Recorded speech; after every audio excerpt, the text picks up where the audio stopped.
Olá, tudo bem? Eu sou Wesley Lely César e este aqui é o Universo da Música. Você pode me acompanhar por aqui todas as semanas se inscrevendo no canal, ok? Então vamos ao programa dessa semana.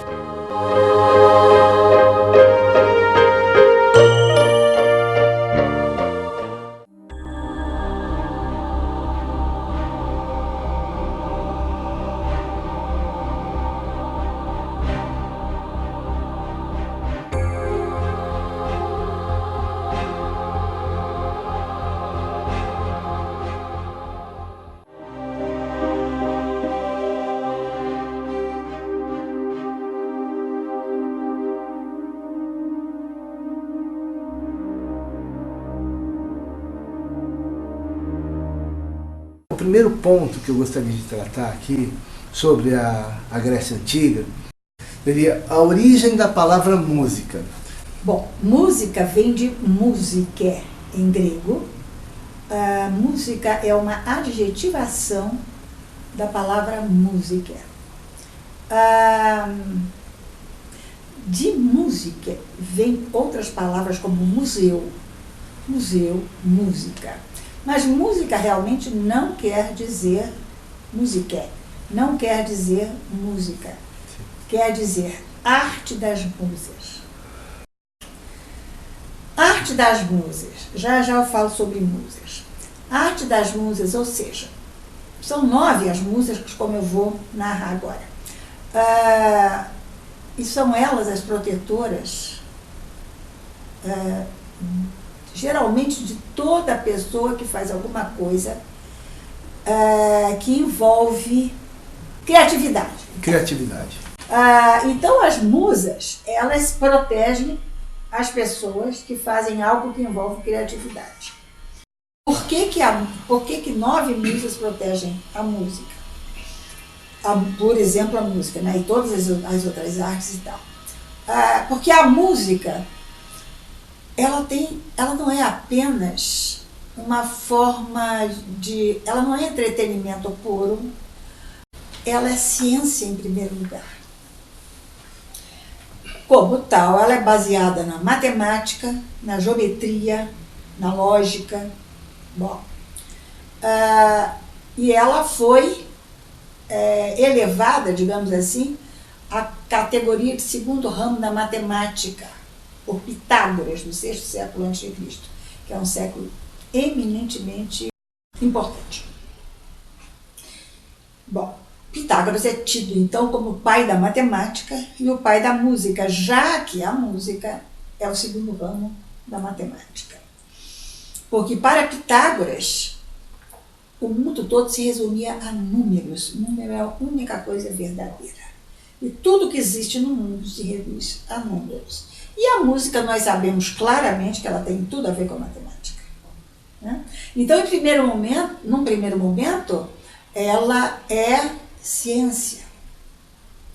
Num segundo momento, ela é linguagem. A linguagem é uma maneira de ver o mundo, de interpretar o mundo. Agora, nem sempre, a gente que é instrumentista tem que saber o seguinte, nem sempre os instrumentos foram importantes. Na Grécia Antiga, havia instrumentos, um bom número, inclusive, mas eles eram função do texto, função do canto. Como nascem as musas? O Zeus, que é o deus dos deuses, que adorava as mulheres, fossem elas deusas, fossem humanas. Zeus era casado com Hera, e Hera encarna a esposa, como tudo que a esposa tem de bom, tem de mal.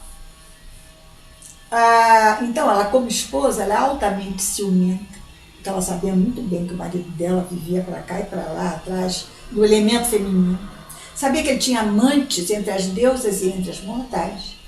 E Zeus era terrível, porque ele se travestia do que ele queria.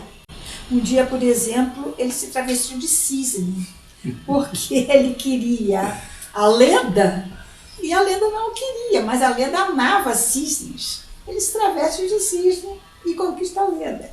Então ele fazia qualquer coisa.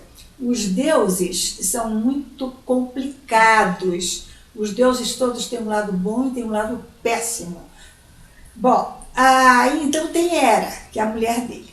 Só que ele se apaixona por uma outra deusa, chamada Mnemosine. Né? Se apaixona por Mnemosine. Um belo dia ele sai da sua residência no Monte Olimpo, que é a morada dos deuses, né? Embora haja vários montes, a Olimpo, a Uélico. Mas os grandes deuses viviam no Olimpo. Ele sai e vai procurar Mnemosine. Procura Mnemosine, dorme com Mnemosine por 9 noites seguidas. Depois disso, nascem as 9 musas. Agora, há que fazer um parênteses que é muito importante. A mitologia grega, sempre ela tem várias versões para o mesmo fato. O que interessa realmente é o fato. Mas ela tem várias versões. É a essência que importa para a mitologia grega. Mas, então, que primeiro há uma versão que diz que nascem três meninas. Eram 3 ninfas. As ninfas são as entidades dos rios e das florestas. Bom, depois vai trocando, depois não são mais 3, vai mudar o número de ninfas. Finalmente, fica estipulado que são 9 deusas, chamadas, são 9 musas. E elas são as protetoras das artes, em geral, da literatura e das ciências. Então, por que a música é a arte das musas? Porque a música é ciência, a música é matemática, a música é geometria, música é lógica. É lógica. E depois a música vem como arte. Sim. Como uma forma de entender o mundo, como uma forma de explicar o mundo. Então vai passando por essas etapas. Então todas as musas ajudam os músicos. Agora, as musas são terríveis. Elas são vaidosas, orgulhosas e vingativas. Extremamente vingativas. Elas protegem mais. Se você, ao começar ou continuar uma obra que necessite de imaginação, se você não chamá-las, mesmo que seja em pensamento, se você não fizer isso, elas vão te criar um problema muito grande. Sim. Tá? Então, por exemplo, antes de compor, antes de tocar, antes de escrever um livro, antes de pintar, antes de esculpir, enfim, e fora as ciências, você deve chamar as musas, porque senão elas podem te aprontar. Bom, então é isso que as musas têm a ver com a arte. Por que, então, a música é a arte de todas as 9 musas? Porque a arte precisa delas todas. Sim. Né? Bom, muito bem. Agora, como eu dizia, Zeus adorava mulheres. E um dia ele vai à casa de Mnemosine, faz filhos nela, num primeiro momento 3 ninfas, depois a coisa vai sendo trocada, porque o que importa é que ele fez as filhas da Mnemosine. E depois ficam 9 musas, como eu disse. Agora, Mnemosine é uma deusa. Deusa de quê? Da memória. Sim. A Mnemosine é a deusa da memória. Então, ela tem essas 9 musas. Tem algo especial para falar sobre Euterpe? Sobre Euterpe, é que Euterpe é a deusa da música. Esses deuses todos têm atributos, eles podem segurar um instrumento, enfim, todos eles têm seus atributos, aquilo que os diferencia dos demais. Agora, Euterpe é a deusa específica da música. Há outras deuses, como Polímnia, por exemplo, que é a deusa dos hinos sagrados, a de muitos hinos. Thalia, que é a deusa da comédia. Enfim, são várias as deusas, então. A deusa da justiça,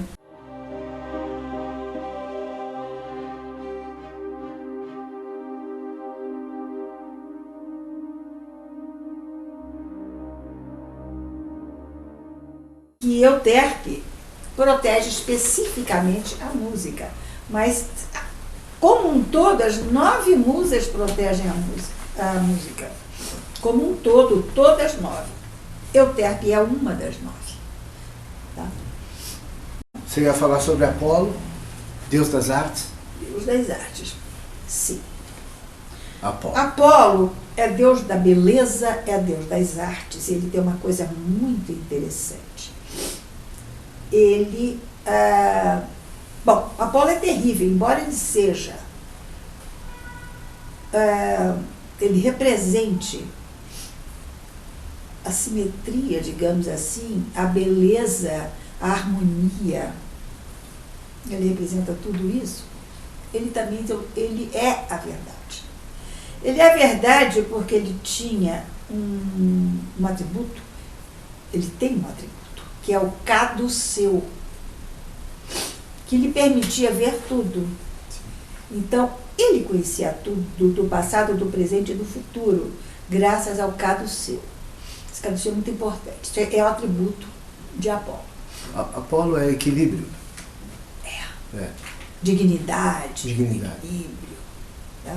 São as virtudes. E a verdade. Seriam as virtudes do caráter humano? Seria isso? Não, são as virtudes típicas do mundo grego. Tá.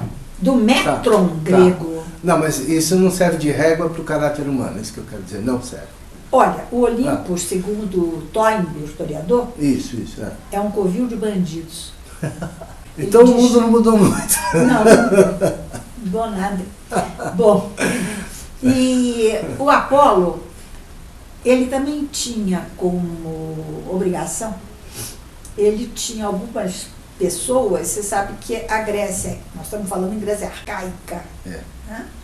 A Grécia, nesse momento, era uma Grécia ágrafa, ou seja, não tinha escrita, inclusive porque ter escrita seria um desrespeito à Mnemosine, que é a deusa da memória.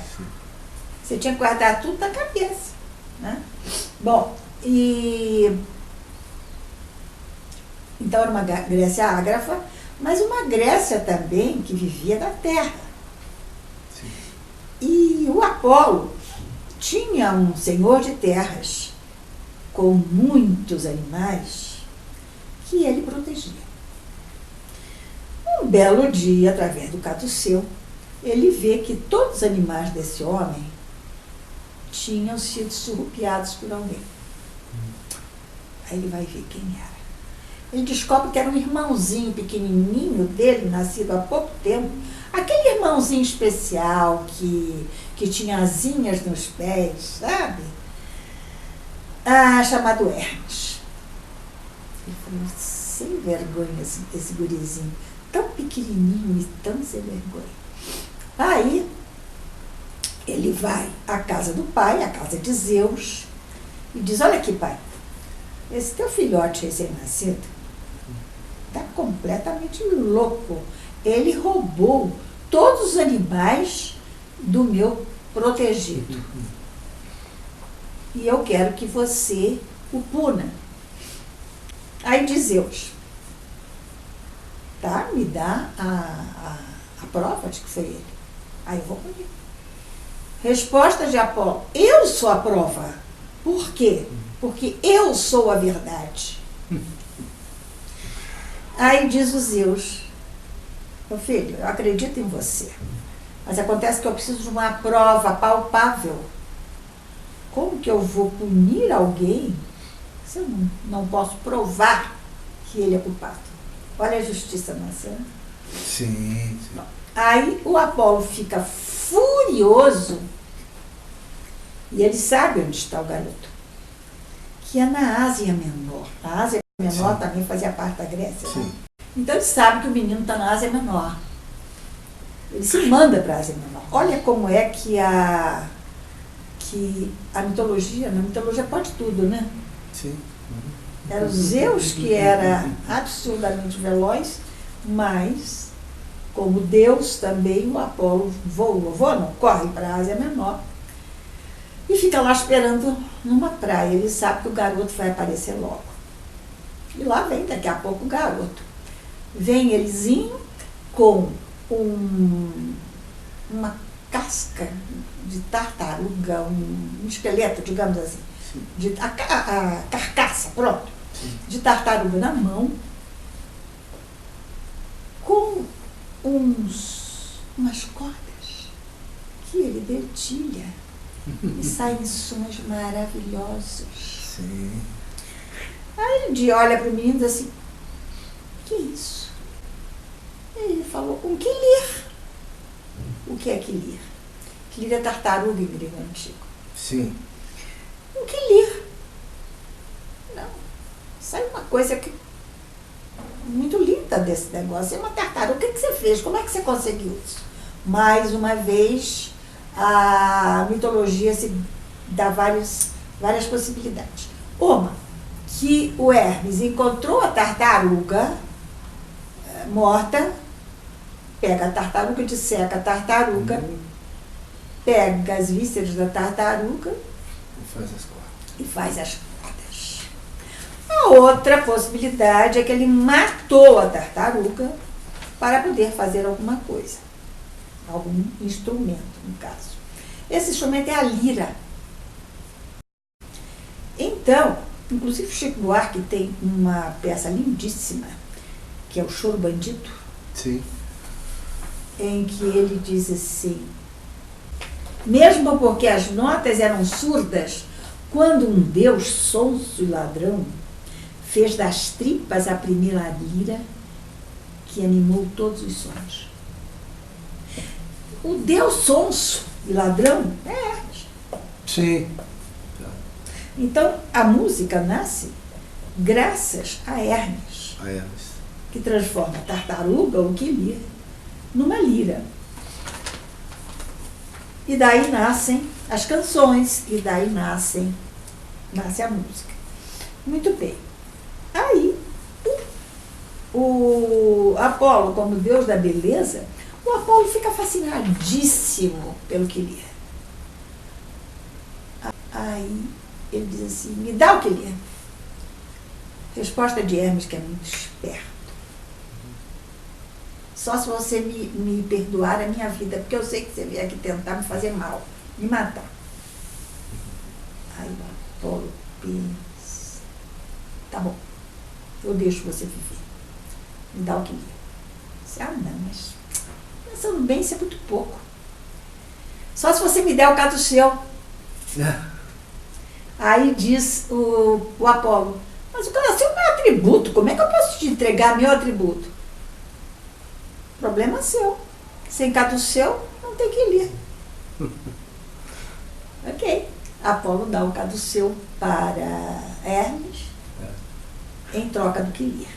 Muito bem. E assim fica a lira como instrumento de Apolo. A lira é o instrumento de Apolo. Bom, muito bem. A lira como instrumento de Apolo. E aí começa a haver música. Finalizando Hermes. Como Hermes consegue que o irmão entregue o seu atributo para ele? Porque ele conhecia a personalidade do irmão, sabia o que era o irmão. O irmão é o deus da beleza. E música é beleza. Sim. É beleza pura.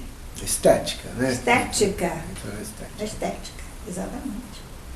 Bom, então ele, com a grande facilidade de colocar as coisas, de convencimento, a grande facilidade de convencimento, ele consegue o caduceu. Muito bem. Hermes, ele, com a sua facilidade de expressão, sim, ele engana a verdade, que é Apolo, e a justiça, que é Zeus. sim. Isso é importante. Sim. Tá? Ele engana a verdade e a justiça. Não nos esqueçamos que Hermes também é o deus do comércio. Porque ele sabe convencer. O comerciante tem que saber vender, tem que saber convencer. Bom, então, essa é a história do primeiro instrumento. Depois nós vamos ter também a cítara, que é uma espécie de lira, e o fornix. Sim. Esses são os principais instrumentos de corda. O principal instrumento de sopro é o aulos. A gente, quando fala em aulos, está pensando imediatamente em Dionísio. Dionísio é o irmão semideus de Apolo. Sim. Que já eu chego lá no Dionísio. E os gregos também tinham instrumentos de percussão. Muito bem, então tinham instrumentos. Acontece que os instrumentos são função do canto. Agora, o que é a música? Por que função do canto? Porque é o canto que tem o texto. E música na Grécia Antiga é a união de 3 artes: melodia, poesia e dança. Tá? A música na Grécia Antiga, ela é intelectualizada pelo texto e ela é visualizada pela dança. A dança também traduz o texto da mesma forma que o texto diz alguma coisa, a poesia. Né? Bom, mas também não existe poesia sem música. Isso já disse Aristóteles na Poética. Muito bem. Então, a música é a união das 3 artes: melodia, poesia e dança. Unidas por uma outra coisa que é comum às 3, o ritmo. Sim. Tá? Unida pelo ritmo. 6º século antes de Cristo, vai surgir a notação musical. Surge a notação musical baseada em caracteres alfabéticos. Isso nós herdamos deles. Né? O mundo ocidental cristão herdou isso do mundo grego. Então, são dois os tipos de notação. Uma notação específica para a música instrumental, que é uma notação mais simples, sim, porque a música instrumental não é tão importante, e uma notação mais sofisticada para o canto. sim. Uma notação que possa traduzir as nuances do canto. Então, uma notação muito sofisticada. Bom, afinal, então, conseguem fazer isso. No ritmo, a gente tem uma coisa muito interessante. É o tempo primeiro. Nós temos, para marcar o ritmo, nós temos o tempo primeiro. O tempo primeiro, ele não tem subdivisores como nós temos. Nós estamos semibreve, mínima, semínima e por aí adiante. Eles não têm isso. O tempo primeiro não tem subdivisões. Ele tem um múltiplo. Mas eles tinham o conceito de teses e arses, né? Tá certo? Arses. E teses. Teses e arses. Que seria a tese coincide com a cabeça do tempo para nós, né? E arses seria o... Exato. Muito bem. Então, aí eles vão desenvolver também uma notação rítmica. Sim. Uma notação rítmica que vai ser baseada em apenas 2 caracteres. Um tracinho horizontal para indicar a sílaba longa. Para indicar a sílaba longa. E um Uzinho aberto, isso é um Uzinho mesmo, que indica a sílaba curta. E eles têm uma série de células rítmicas feitas com essas duas características apenas. Sim. E a forma como você conjuga essas 2 características, o som longo e o som curto, vai dar os podes. Sim. Os pés. Podes quer dizer pé. Então, através dos podes, eles vão traduzindo através deles o texto, a poesia, até chegar ao final da música. Então, basicamente, grosso modo, esse é o ritmo na Grécia. Sim. Claro que cada célula rítmica tem um nome. Sim. Troqueu, jambo e um monte de outros. Sim. Que não vale a pena agora que a gente falar. É muito técnico.